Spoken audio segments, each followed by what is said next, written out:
ஏற்காடு இடைத்தேர்தலில் ஒருதலைபட்சமாக செயல்படுவதாக குற்றம் சாட்டி மாவட்ட கலெக்டரை மாற்ற கோரிய வழக்கில் தேர்தல் கமிஷனுக்கு சென்னை உயர்நீதிமன்றம் நோட்டீஸ் அனுப்பியுள்ளது.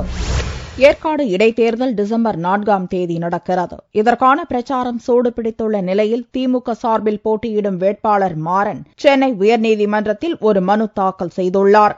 ஏற்காடு இடைத்தேர்தலில் ஆளுங்கட்சியின் தலையீடு அதிகமாக உள்ளதாகவும் அமைச்சர்கள் பல்வேறு முறைகேடான செயல்களில் ஈடுபடுவதாகவும் புகார் தெரிவித்துள்ள மாறன், இதுகுறித்து அதிகாரிகளிடம் புகார் செய்தால் கண்டுகொள்வதில்லை என்றும் இதற்கு மாவட்ட கலெக்டரும் துணை போவதால் அவரை மாற்ற தேர்தல் கமிஷனுக்கு உத்தரவிட வேண்டும் என்றும் கோரியுள்ளார். இவ்வழக்கு சென்னை உயர்நீதிமன்ற நீதிபதி சசிதரன் முன்பு புதன்கிழமையன்று விசாரணைக்கு வந்தது.